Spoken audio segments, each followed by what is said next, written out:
Goeienaand julle, welkom terug. Dankie vir die wat gereeld inskakel en wat opdag vir die klas. Ek weet dis moeite en die mense is partykeer nog honger en moeg, maar dis 'n uur wat jy in die Here afstaan in die week en ek weet hy waardeer dit verskriklik baie. So kom ons maak ons eggies toe. Dankie Here vir nog 'n dag wat U tot ons lewens bygevoeg het. Here, maak ons harte en ons gedagtes net so bietjie stil na die robbe dag. U weet hoe nader dit aan Kersfees kom, hoe vinniger hardloop ons lewens en hoe vinniger raak ons partykeer so in goed betrokke dat ons nie besef ons is besig met adventtyd nie. Nog 8 weke, vandag donderdag oor 8 weke vier ons U geboorte. Here, mag ons net bietjie begin fokus as ons Kersfees goed in die winkel sien of geskenkies begin dink, dat ons elke keer ook dink, dis U geboorte wat ons gaan vier. Baie dankie vir al die liefde. Amen. Goed, 8 weke, né? Ja. Okay, so vanaand gaan ons 'n bietjie afwyk van Openbaring af, want môre is 'n baie spesiale dag in die kerk se geskiedenis. As ek het reg is môre die 31 Oktober, né? Goed. So dis die dag wat ons hervormingsfees vier. Okay. So ons het 8 jaar terug die 500 jaar hervormingsfees gevier. So môre is 508 jaar. Okay? Dit gaan oor Martin Luther wat daai 95 reëls met die spyker ingekap het. Okay? Maar ek wil vir julle so 'n bietjie meer daarvan vertel, want hulle het dit nou vir die laaste 2 dekades heeltemal uit die skole uitgehaal. So as julle dit nie weet en ken nie, dan weet julle nie waar julle Bybels en julle kerk en julle goed vandaan kom nie. En dan gaan julle dit nie eendag vir julle kinders kan vertel. Goed, so dis nou 'n klein bietjie geskiedenisles, maar ek sal dit vind. Okay. Goed, so die tema is voëlvry. So sorry vir die mense wat by die veearts werk en jammer voel vir die voeltjies vanaand, maar dis nou maar so. Voëlvry. So, Gustav, ons mag op jou pik vanaand. As jy die woord voëlvry hoor, nie die stoute deel nie. Wat dink jy daaroor? Wat sê dit vir jou? Is wanneer mens vry is, bent oop, mens kan doen wat jy wil. Okay, jy is vry, jy kan doen wat jy wil, vergelyk jy dit met 'n voël wat kan vlieg waar hy wil. Hoekom dink jy sou hulle sê voëlvry?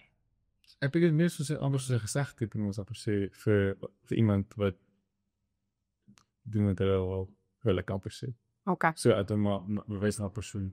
Okay, so as jy oor 'n persoon vra, enige een van julle 'n ander idee? Soos ek het onthou, dit het te doen met iemand wat 'n misdaad gepleeg het en hy is dan voëlvry verklaar en dan kan enige iemand kan hom omtrent teregstel of soos hy's vry, maar enige iemand wat up for grabs amper. Ja, hy reward, hy dead or alive.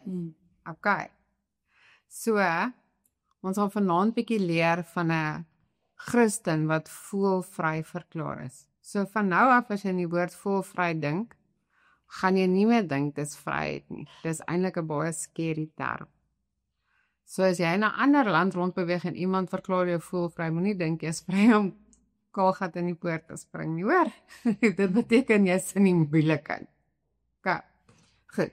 So kom ons kyk of daar staan voëlvry, die oorsprong kom van die middeleeuse Germaanse regstaal. Okay? So niemand van ons is prokureurs nie, maar dit gaan oor 'n regsaak wanneer iemand nou beslis of jy skuldig is of nie skuldig. Veral in Duitsland en Nederland.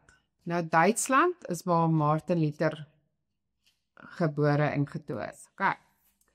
So letterlik beteken dit vry soos 'n voël, maar ongelukkig Stefanie beteken dit vry soos 'n voël wat vlieg, so enige iemand kan hom jag. Okay? Enige iemand kan hom skiet. Hy behoort nie aan iemand nie. Jy hoef nie aan iemand te verduidelik hoekom jy nou 'n voeltjie wil skiet. So vry dat selfs die voëls op jou mag neerdal en aan jou pik. So die oomblik wat hulle dit daai tyd vertaal het na 'n mens toe is, die voëls kan op jou kom pik. Jy is nou voelvry, jy is nou soos hulle. Okay. Want jy het geen beskerming meer nie. Jy het nie 'n wet of 'n land of 'n staat of iemand wat jou kan beskerm. So sê nou mam, jy is by die skool en jy steel iemand se sweets, dan kan iemand jou gaan aankla mos by iemand. Okay? So en dan kry jy 'n straf en die straf word uitgedeel. Maar hierdie beteken is ek iets gedoen het, kan enige iemand my kom doodmaak en daai persoon gaan nie in die moeilikheid kom daaroor. Okay? So dis wat voelvry beteken. Goed. So daar staan nou maar net vinnig, enige iemand kan hom straf, beroof of selfs doodmaak sonder dat die dader aangekla word. En die persoon kan actually 'n reward kry. So in Martin Luther se tyd is dit nou wat gebeur het. Nou Frans, jy het net nou gesê toe jy hierdie bladsy sien, toe sien jy dadelik ryk van worms, né? Die diet of worms. So dit is die, kom ons sê, die hofsaak wat die kerk gehou. Dis die naam van die groot hofsaak wat die kerk gehou het, toe hulle wou sê of Martin Luther skuldig is aan, kom ons noem dit, hulle het hom 'n ketter genoem. Hy het iets teen die kerk gesê wat die kerk nie van gehou het nie. So toe hou hulle 'n groot hofsaak en dis die hofsaak se naam gewees. Ryk van worms. Okay. So hulle het besluit toe Martin Luther nou 'n bietjie opstaan teen wat hy sê die kerk verkeerd doen. Toe hou hulle 'n groot hofsaak en hulle sê toe hy skuldig, maar in die hofsaak was daar ook getuies. Okay? Net soos in enige hofsaak. So, wie's gewoonlik voor in die hofsaak? Dis die priesters en die paus en daai ouens, né? Maar agter het daar nog belangrike mense gesit. En een van die ouens wat daar gesit het, is daai naampie daar heel onder. Frederik die Wyse. Sien julle, hy was 'n vors. Wat noem mense vors in Engels? Dis maar amper soos daai prinses van Sussex en daai goedjies. Hierdie ou was van Sakse, se Engelse woord is Sussex. Okay. So hy was 'n keurvors of 'n belangrike persoon van Sussex. Hy was baie ryk, hy het sy eie kasteel gehad. Sien julle, daar staan Wartburg kasteel. So dis nou so 'n bietjie die geskiedenis wat julle moet hoor. Nou gaan ek julle die storie van Martin Luther vertel. So Martin Luther het geswyd as 'n prokureur. Okay? Hy stap hy leen nog buite in die donker middeleeue en daar is 'n helse weerligstraal langs. Die weerligstraal slag so hard dat Martin Luther unconscious, wat's unconscious en bewusteloos? Dat hy bewusteloos neervoeter. Okay? Toe hy daar wakker word, toe dink hy, wat as ek nou vandag dood gegaan het? Sou ek gered gewees? Toe besluit hy net daar, hy skop op, gaan nie meer prokureur word nie, en hy gaan na die monastery, die monnike toe, en hy sê, ek wil leer of studeer om 'n priester te wees, want ek wil weet, wat presies moet ek doen om gered te wees as ek doodgaan. Hy gaan toe daarin, hulle sê vir hom, okay, jy moet Bybel lees, en onthou in daai tyd, as jy nie Hebreëus, Grieks of Latyns verstaan nie, kon jy nie Bybel lees, want dit was, meestal in daai tyd was dit net in Latyn daar, maar jy kon ook daar die Grieks en Hebreëus kry. Jy moet jouself slaan, kastyding, né? Jy het al daai movies gesien wat jy, as jy sonde doen, dan slat jy jouself stik in hale, gaan kyk bietjie die Da Vinci Code, sien julle daai ouetjie, homself elke aand, of hy vat 'n band soos wat jy om die bulldog sit met daai studs, né? Maar jy draai die band om, laat die studs binnekant toe wys.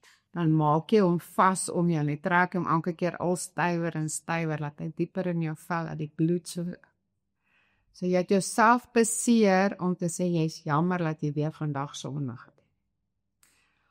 En jy moes vas. So hoor julle dat enige iets wat vir hom redding sou gee volgens hierdie klomp priesters, iets is wat hy self moes doen. Dus hy het al hy goed gaan doen. Hy het homself geslat, hy het die Bybel gaan lees. En toe op 'n stadium toe kom hy op 2 verse af. Die 2 verse wat ons nou vanaand gaan lees. En hy het besef, ek sê nou hy besef, maar die Heilige Gees het vir hom gesê, hy Konna, kyk wat staan in die skrif. Jy is slim genoeg. Kyk wat staan hier. So kom ons gaan lees gou hierdie twee stuk.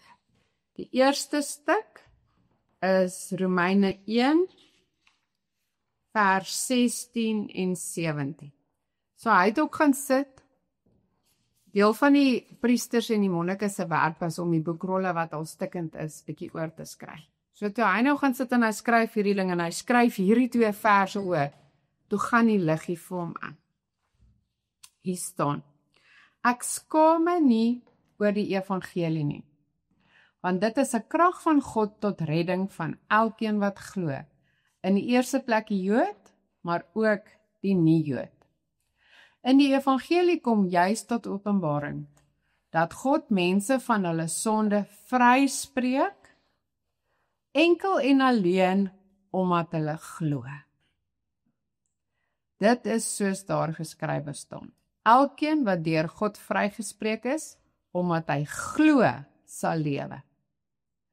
En hier gaan die ligte aan. Daar staan nie elkeen wat vas, of elkeen wat homself kastei, of elkeen wat ietsie spesiaals doen, gaan gered word nie. Wie het Romeine geskryf? Kan jy onthou? Paulus. Kyk. Voor Paulus geword het, wat was sy naam, weet jy? Saulus. Wat het die dag gebeur toe Saulus Paulus geword het? Ook amper iets, daar het 'n baie skerp lig, soos 'n weerligstraal hom getref en hy was vir 'n ruk blind. Sien julle wat gebeur? Presies wat met Paulus gebeur het die Here met Martin Luther ook gebeur. Hy het hulle letterlik wakker geskit en gesê, hey, okay? So moet nie dink as die weerlig jou eendag tref en jy hoor die Here met jou praat, dis sommer net die luister mykie, okay? Die ander stukkie wat hy geraak gelees het, is in Efesiërs.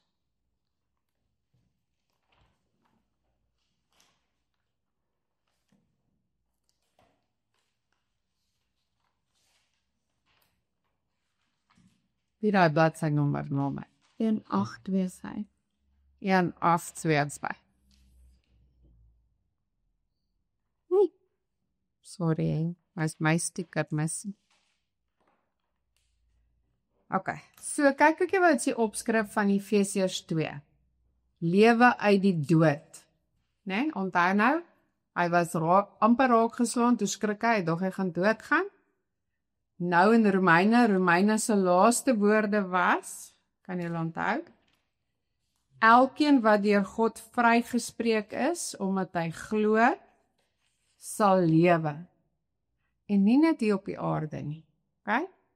Ook lewe na die dood. So kom ons kyk gou. Julle kan nou hele stukkie gaan lees, maar die hoofvers wat sy oog gevang het, was vers 8. Julle is inderdaad uit genade gered, deur geloof. Hierdie redding kom nie uit julle self nie. Dit is 'n gawe van God. Dit kom nie deur julle eie verdienste nie, en daarom het niemand enige rede om homself trots te wees. Okay?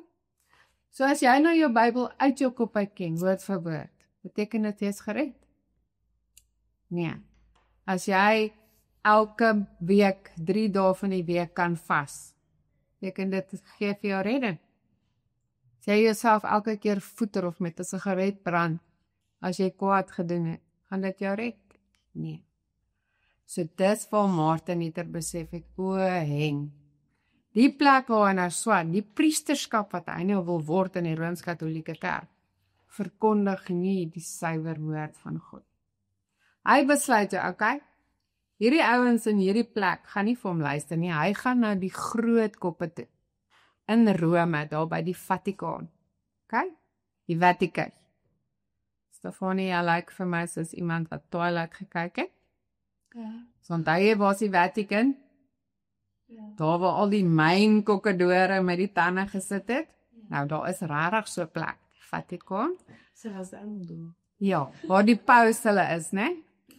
Hy gaan toe na die paus toe, want hy gaan nou sê, hoorie, hierdie klomp ouens van die kerk verkondig nie wat ek nou hier raak gelees het. Ek het 95 dinge gesit en neerskryf, wat die kerk verkondig wat volgens die Bybel verkeerd is. En toe hy nou daar aankom en dit vir hulle wil sê, en hy dink hulle gaan nou iets dan doen, toe skrik hy om boeglang, want toe staan nog 'n groter gemors daar nie. Hulle het daar besluit, omdat hulle nou heeltyd goed wil groter maak. Hulle wil die kathedrale fancier maak. Arme ou Petrus, wat 'n plat op die aarde visserman is, wat onderste bo gekruisig is vir sy geloof, sy graf lyk soos so 'n godin van goud se plek, né? Regte goud, as jy 'n bietjie gaan kyk hoe lyk Petrus se graf. Kan jy hulle dink wat gaan Petrus dink as daar mense honger is en sy graf lyk so van die goud. So die kerk in die staat daai tyd het net fancier en fancier gegaan. Maar waar dink julle het hulle geld gekry vir dit? Goed, so toe hulle nou begin geld nodig het om fancy te word, toe besluit hulle gaan nou vir die mense wat nie die Bybel kan lees en sê, as jy sonde doen, Damien kom ons sê, jy het 'n potlood gesteel. Goed, so nou het ons 'n lysie, as jy nou kom confess, daar in die hokkie, en jy sê, jy het nou dit gedoen, dan sê ek vir jou, okay, as jy wil vry word van jou sonde, gaan dit jou R1000 kos. As jy dan die R1000 betaal, gee ek jou kwitansie wat sê, jou sonde is afgekoop. Okay, dis jou papiertjie. So hulle noem dit 'n afkoop of 'n aflosbrief. Okay. So as jy dan nou, Gustav, as jy dan nou 'n kar gesteel het, dan gaan dit jou dalk R50.000 kos. As jy betaal, dan is jou saak reg. So hulle het nou besluit, die priesters, hulle is in reg om te sê, wie gaan hemel toe, wie nie, en wie moet betaal, en hoeveel hulle moet betaal. So, dink jy mense sou kan gaan confess as hulle nie geld gehad? Sien julle die probleem hiermee? Nee? Dis baie sad. Maar toe, hoe meer geld hulle kry, hoe groter goed bou hulle. Hoe meer fancy hulle raak. Toe besluit hulle, nee, maar hulle gaan nou nog 'n plannetjie uitdink. So dis nou die plannetjie toe Martin Luther aankom wat hy toe raak loop. Hulle sê toe nee, as daar iemand van jou al dood is, wat jy dink nie hemel toe is, kan jy met geld hulle ook uit daai dode ryk uitkom koop. Maar dis baie diep. So dis wat die kerk daai tyd, dis hoekom mense vandag nog so kwaad is vir die Rooms-Katolieke Kerk. Hulle doen nie dit meer vandag nie. Ons gaan net nou 'n bietjie daaroor praat. Maar dis waar die groot nonsens gekom het. Toe is Martin Luther so kwaad, wat toe die ouens wat hy nou gedink het om gaan help, nog meer van die pad. Hy draai toe net daarom, gaan terug Duitsland toe, na die grootste kerk daar, en gaan spyker daai 95 reëls daar teen die deur vas. Dus die priesters daar vir hom so kwaad, want hoekom? Hy raak nou aan hulle geld, né? Gaan niks vir geloof nie. Hy is nou besig om te karring waar hy nie moet karring nie. Want hoe gaan hulle nou bykyk? Kyk. So toe gaan hulle daai verhoor om te sê, trek jou woorde terug, sê vir die mense hier, jy het nonsens gepraat, anders sê ons jy is 'n ketter. En Martin Luther het opgestaan en gesê, jammer, ek staan by wat ek staan, maak met my wat julle wil. So, toe verklaar hulle hom voelvry. Enige iemand wat hom raakloop, mag hom doodmaak en hulle sal eintlik 'n beloning kry daarvoor. Maar daai mannetjie wat ek vir julle gesê het, daai Frederik die Wyse, hy was by daai verhoor. Hy's toe nou baie slim. Hy besluit hy gaan hom eerste vang. Né? Ek sê nou maar spottenderwys hy het hom ergens met 'n swart bus, 'n swart van en hom swart kappie oorgesit en gegryp en in die van gesit en daar gatter, né? Hy vang hom toe asof hy gekidnap is, ontvoer is, né? En hy vat hom na sy kasteel. Okay? In sy kasteel het Martin Luther die res van sy lewe spandeer. Daar 'n vrou gekry, daar kinders gekry. En daar het hierdie ou vir hom geld en goed gegee en papier en skryfgoed en gesê, kom, wat gaan jy doen? Toe sê hy, okay, blaai bietjie na bladsy 2. Toe kry hy vir homself, kyk bietjie daar in die middelste stukkie wat sê, uit sleg kom iets goed. Toe kry hy vir homself 'n skuilnaam, né? Hy ander naam. Daaronder het hy gesê, Jonker Jorg, of Ritter George, of Georg, oftewel Ridder George. So as hy iets oorgeskryf het, dan teken hy daai naam, sodat iemand nie weet, dis Martin Luther, né? Kyk wat het hy gedoen, daar by die Nuwe Testament. Hy binne 11 weke het hy die hele Griekse Nuwe Testament in Duits vertaal. Onthou hy het in Duitsland gebly, né? In dieselfde tyd het die Here dit so bestem, laat die drukpers begin het. So, ons het nou nie hulle het nie sulke fancy kopieers soos julle hier by Bardolino gehad nie.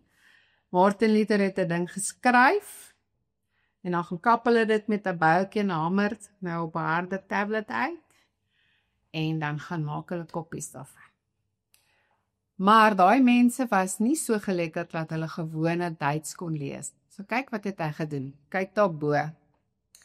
Hy het gesê, of eintlik staan dit op die volgende bladsy, ekskuus. Hy het gesê, net daaronder interessant.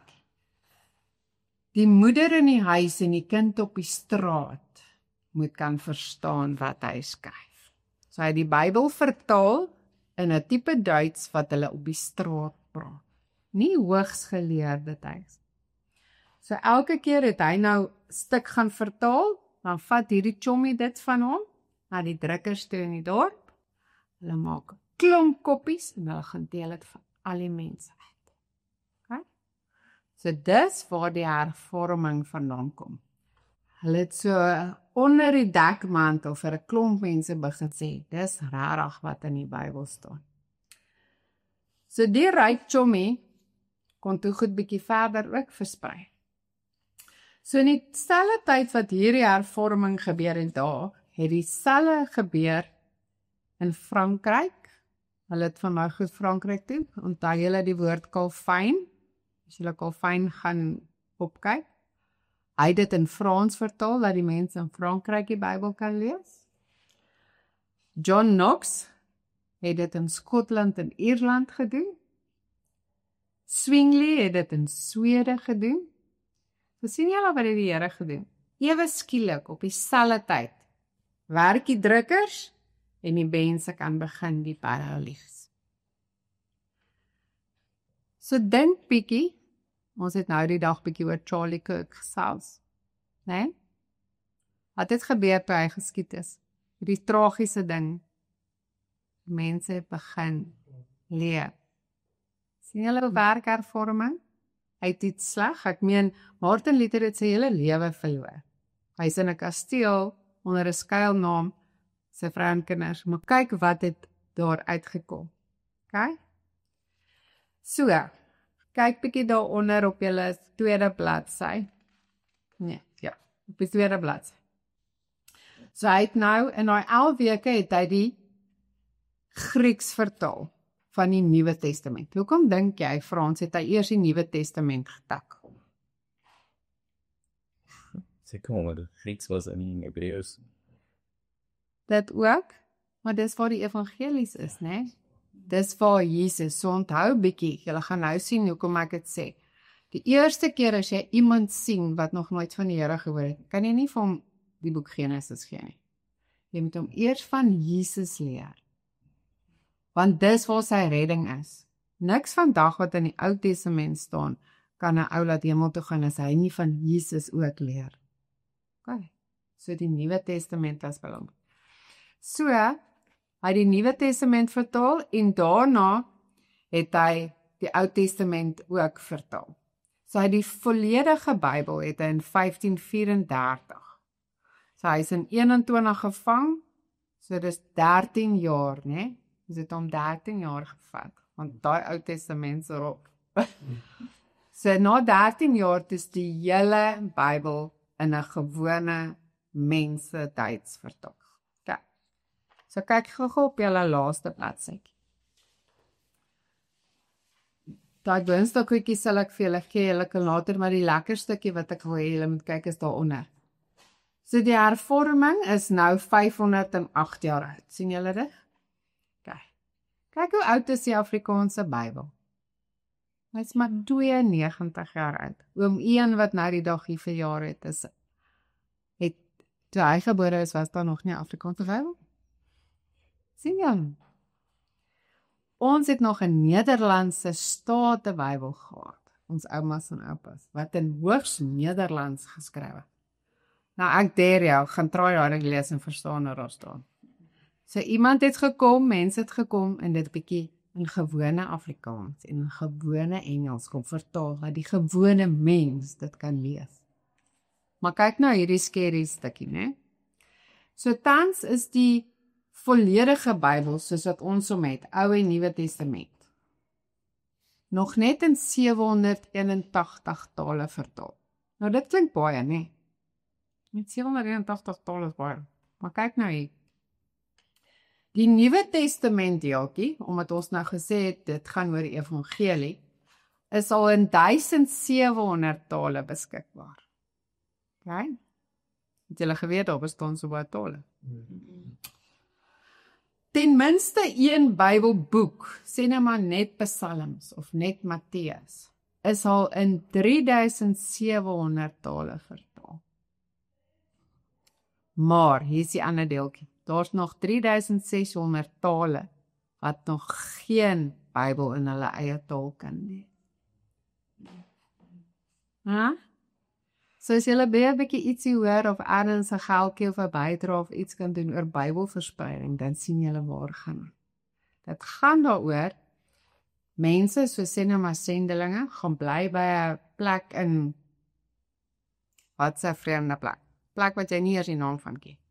Dan gaan bly hulle daar en sien hoe die mense kommunikeer. Baie van daai 3600 tale het nie 'n geskrewe taal.